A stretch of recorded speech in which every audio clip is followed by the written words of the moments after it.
Today I am going to test some reeds that I got in the mail this week.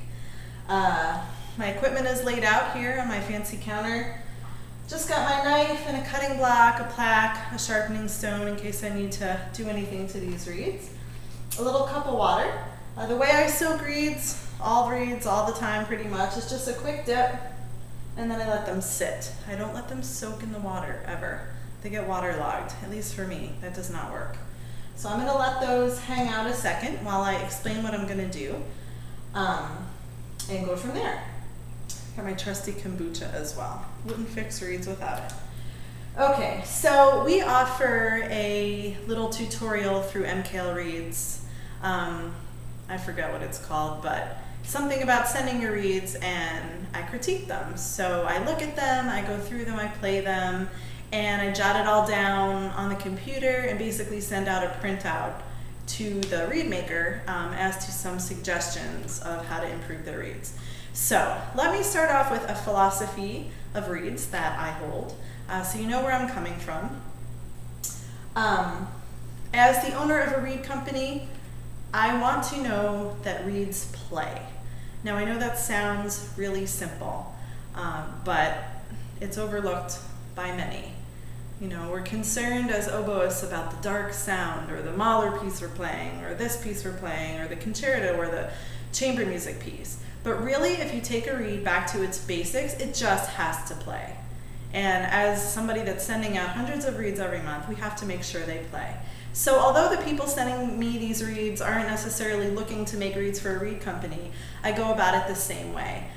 First I'm going to just look at the reed visually and see what I see as far as dimensions and proportions, the opening of the reed, how it looks different when it's wet compared to dry, and then I'm going to kind of predict what I think will happen or how the reed will play, and we'll go from there.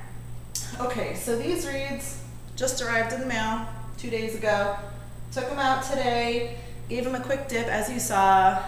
I've not really paid much attention to them yet at all. Haven't played them yet at all. Just kind of gonna go by visual inspection first. So, for the record, the two reeds look pretty much the same.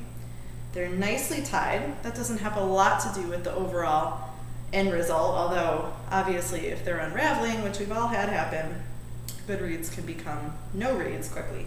So they're nicely tied. They're about the same length, I'd say, probably about 70 millimeters. Seen enough reeds to kind of know that. First I'm going to look at this one.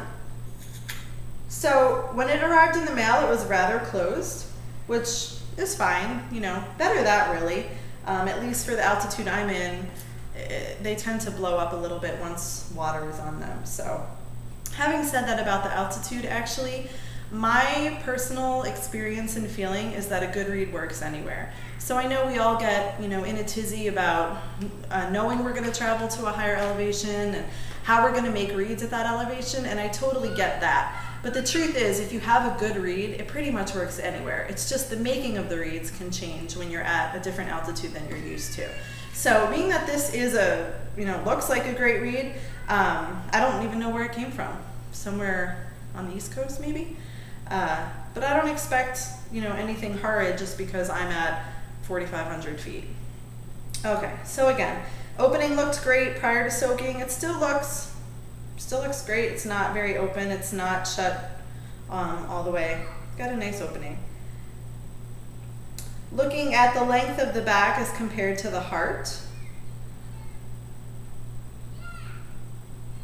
So I'd say the heart is about 1/3 of the back, which, if that makes any sense to you, looks about right to me.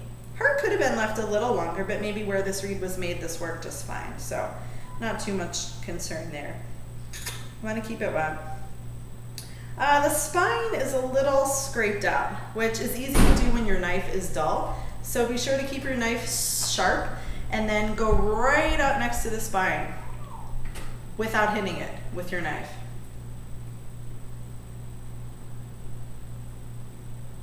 I don't like to see too much of the heart no matter where the reed's coming from. That never ends well, but it's easy to do. And this one looks pretty good. The heart's pretty thick, the spine is maintained through the heart. The heart's pretty well defined on the sides where it meets the tip. And again, that might be just a function of how this reed needs to be, where it was made. It's fine. We're gonna see how it functions. Okay, so I do pro them. First at the tip, just really lightly, and then down at the string.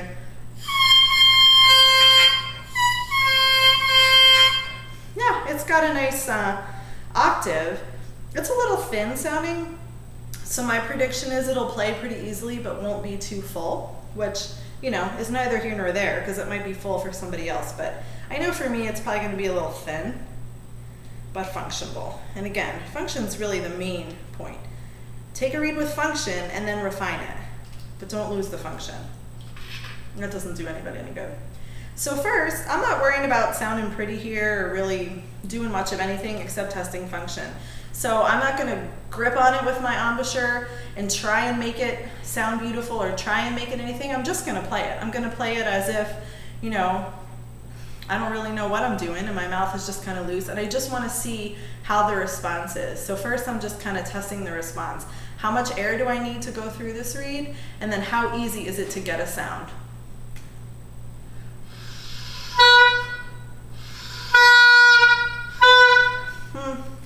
Actually isn't quite as easy as I had predicted.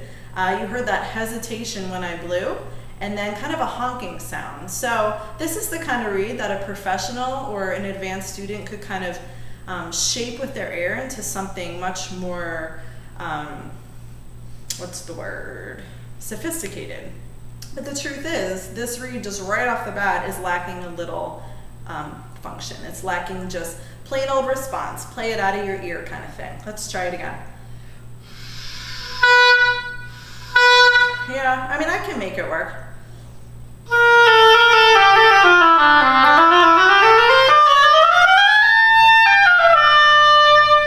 I'm trying kind of hard. I don't really want to try that hard. I want it to function a little bit better.